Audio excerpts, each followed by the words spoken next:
In Chapter 29, Leave It How You Found It, that's exactly what our friends do. But how do they spend their final moments at the Tackle Shack, as well as the turbulent city of Mukmu? Skents can't know what's in here.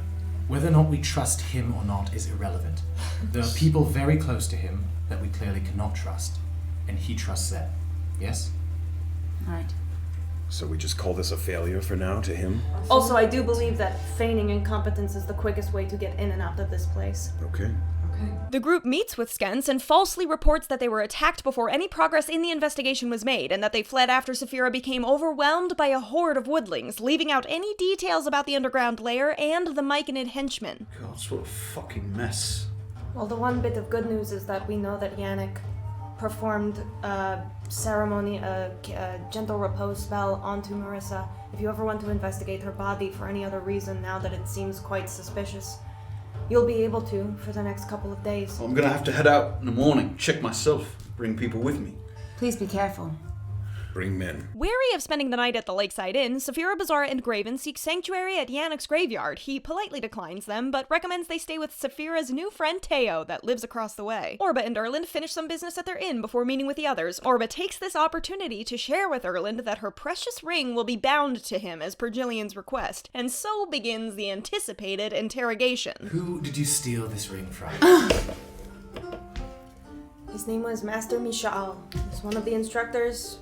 He was not nice to me when I was a scribe, so I stole a ring. And this is why you escaped. You stole this ring and escaped? Erland, this is not the conversation that we are having right now. Tell me who I need to be afraid of, who I need to be wary of. Honestly, the only people who would probably be able to identify the ring as Mishal's is anybody who is at the Halls of Transmutation right now. And you know, of all people, that those people don't leave that island unless, they're no longer accepted there. The group reunites, and Safira gets permission from Teo to spend the night in his home. Erland notices that Teo bears a striking resemblance to a tiefling the Lemonade Man was meeting with in the shadows the night before. Is your brother a twin or something? Is there a chance? We look alike, yeah? It's not a twin. Maybe that was it.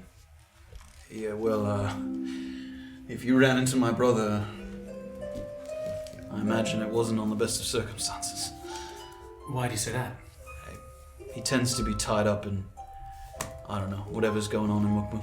After overcrowding his home with their bedrolls and dismissing Teo to the barn, Safira scolds the party for their bad manners.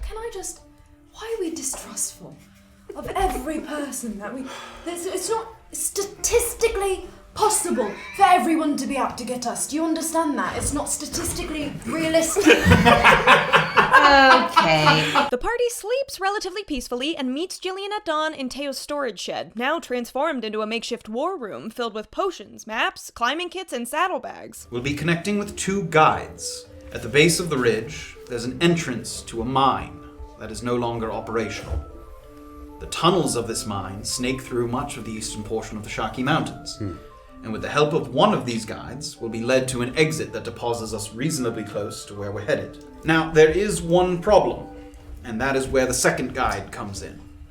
The exit that we want to utilize is sealed off, but our guide, Cinneberg, is a halfling who discovered a series of Kruthic shafts in the area. And Kruthics are burrowing creatures that leave behind small tunnels. Cinneberg and Beezaura, the plan is for the 2 of them to go on ahead, open the gate from the other side, and wait for us to travel through the mines. Our friends are officially a scouting party, most of whom are dismissed from the shed, leaving Orba, Erland, and Jillian with a mage tasked with binding Orba's ring to Erland's toe. Afterwards, Erland has a private word with Jillian. I have done my best to look into Safira for you.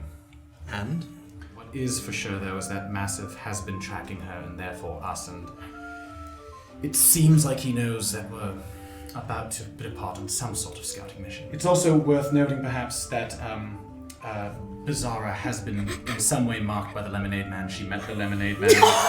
The ruiner of careers says his piece and the party is off. The scouts meet with the halfling Cinneberg, and he escorts Beezaura to the Kruthic shafts, leaving our taller friends to traverse the mines. But a thought is spared for that which is known lurking beneath the surface. Orba and Erland sort of wistfully looking back over their shoulder in the direction of where they know the Natural Studies Institute to be, where Marvin Bishop remains held against his will. Beezaura does her best to put aside the images of Ferd's terrified face and Micah Denholm's house engulfed in flame. Safira sees a child walking along with a couple of parents moving along the path, and thinks on the limitations of and those forgotten by the standing system, while Graven ponders the sudden disappearance of Lady Shangri-La. But the group's orders and aspirations compel you forward. And that's where we're going to end for this evening. What dangers await our friends in the mines? Will the halflings reach the exit unscathed? Will there come a day our friends leave a city better off than how they found it? Find out next time on Tabletop Notch.